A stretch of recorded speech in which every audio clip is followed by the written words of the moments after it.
Hello, my name's Alistair Kent and I look after public relations here at SAP Concur. I'm really excited for the session today because what we're doing is talking about the future. We're getting out a crystal ball and discussing what the future has in store for customers and businesses and the economy as a whole.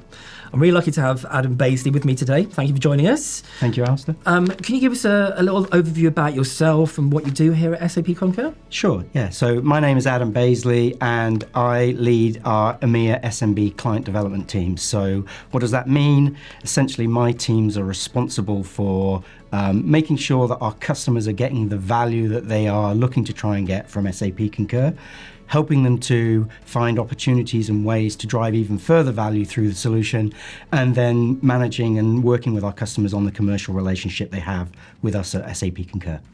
Well, so that keeps you busy then, I think. It does, very much so, yes. Before we look at next year, I want to just take stock of what happened in 2023. Can you give us an overview of some of the key points that you want to bring out that impacted our customers or businesses as a whole? Yeah, I think 2023 has been quite an interesting year. I mean, we all know like the cost of living crisis is out there in the marketplace. That's affecting people personally, but also from a business perspective. That has had a knock-on impact to businesses looking to find ways and drive cost saving through their organizations. So we've seen, customers very, very focused on that. So, what are the opportunities for them to find cost savings through their business by maybe deploying additional levels of technology to help drive efficiency and productivity in their organizations. We've also seen businesses go through a process of reviewing their supplier base. So not just Concur, but in general. And as a result, that has led to them looking for ways to maybe rationalize their supplier base, reduce them down, again, drive efficiencies and cost savings through working with a smaller number of vendors. Yeah. That makes perfect sense. And it has been tough on a lot of people this year. So hopefully we're looking forward to next year will be brighter for everyone. Let's hope so, yes. So talking about next year, now I know you can't predict the future, but I want to just cover off a couple of topics that you may see different trends that are coming out in next year. So you mentioned the cost of living crisis. Let's start there because that's impacted customers and people individually. But do you think that will continue next year? Yeah, my perception, my belief is that yes, we will continue to feel the challenges associated to the cost of living crisis. I obviously, interest rates have risen quite drastically over the last 12 to 18 months, and I don't see the recovery of those interest rates recovering as quickly, if you see what I mean. I think it's going to take time. And so that's going to continue to put pressure on people and businesses from a cost perspective. And like you said, we're all feeling that, and it's very challenging. And we all know, like, world events that are happening at the present moment in time, they're not helping the situation for allowing those interest rates to come back down again.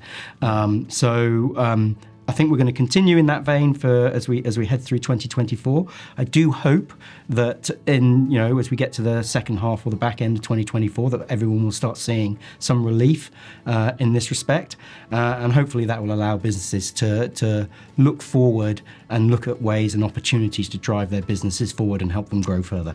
Well, I guess as well, it's all about stability and knowing and. I know businesses want to predict the future so they can make more money and progress, but it's all about what comes next. That's the really important part.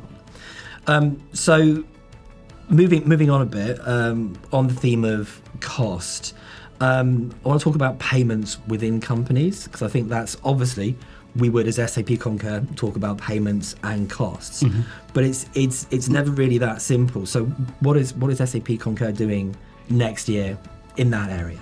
Yeah, so there's a number of things we've already done around the payment side of things, and there is more technology that is coming that's designed to help our customers and businesses with how they drive efficiency through their payment process. So if we talk about the expense payment manager solution that Concur has just launched to market, that's a really, really powerful tool that helps our customers to roll out a payment process across a significantly increased number of countries and to drive efficiency in the payment of their expenses to their employees.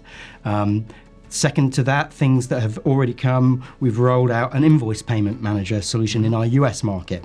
And again, the goal there is to roll that more globally to other regions. And again, that will help businesses to optimize and drive efficiency through their supplier payment process. And then beyond that, we're also working with partners of ours and some of the high street banks around virtual card technology, which is really, really exciting. So the opportunity for businesses to pay some of their invoices, their payments through a virtual card process, which allows them the benefit of improving their DPO, but also significantly reducing the time to payment to their suppliers. Because I think in general in the marketplace, businesses are trying to find a way to make sure they're paying in a more acceptable manner. Yeah, that's a really good point, because just recently the government put out actual press release about late payments and how that affects small businesses so much. Exactly. And to actually start, they mean to go on to pay their suppliers in a meaningful and timely manner. Must be really important. Yeah, well, especially to me in the business that I look after within SAP Concur, which is our SMB organisation. So that's why I'm really excited about this technology, because we're starting, as I said, those relationships with some of the high street banks. So we've already signed up HSBC and Lloyds for that virtual card technology. So if customers want to link their supplier invoice payments with their bank, if they bank with HSBC or Lloyds, they can go to the Concur App Centre and get the connector that allows them to start on that journey. That's a really good overview of how we're working with some of the really big banks. But one of the elements that we always talk about internally and with our customers as well is data and visibility. So that's one of our key elements.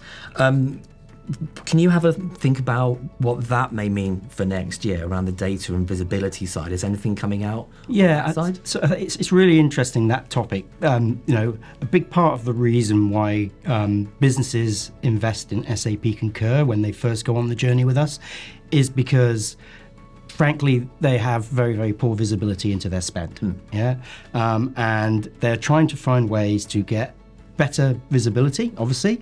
But the reason they're doing that is because they want to be able to make smarter business decisions when it comes to the way that they spend their money.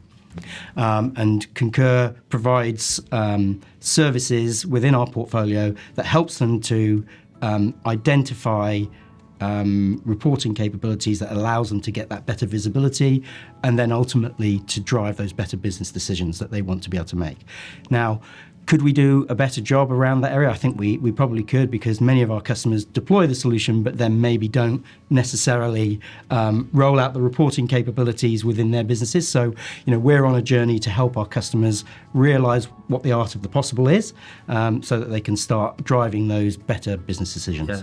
I think that's always one of the key points, is to help our customers know the solution that they've bought, because there's so many different elements that companies can use, and it's to bring them along to the next level. I think it's really, really important.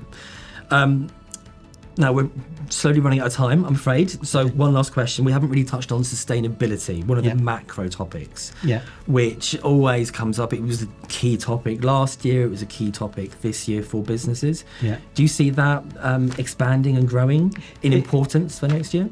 I absolutely hope so, because personally, I want us to head on this journey very, very rapidly.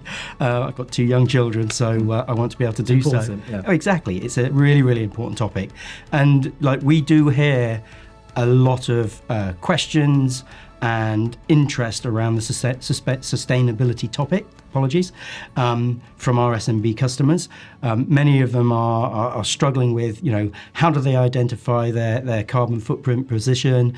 How do they get reporting that allows them to then analyze that and come up with, viable solutions that they can roll out to really improve their carbon footprint?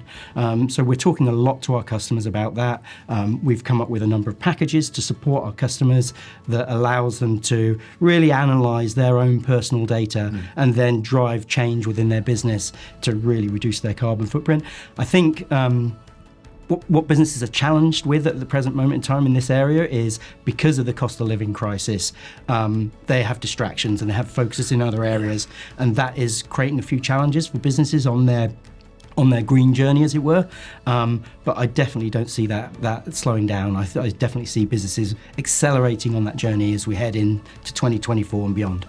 Yeah, I think you're absolutely right. I mean, loads of companies like myself, we all want to do the right thing, but it's making that first step. Yeah. And if we can help people get along that journey, that's a win for everyone. Absolutely. Yeah, absolutely. Awesome. Well, thank you so much for your time, Adam. I hope everyone enjoyed that session today. It's been really good chatting with you. Thank you. Many thanks, Alistair.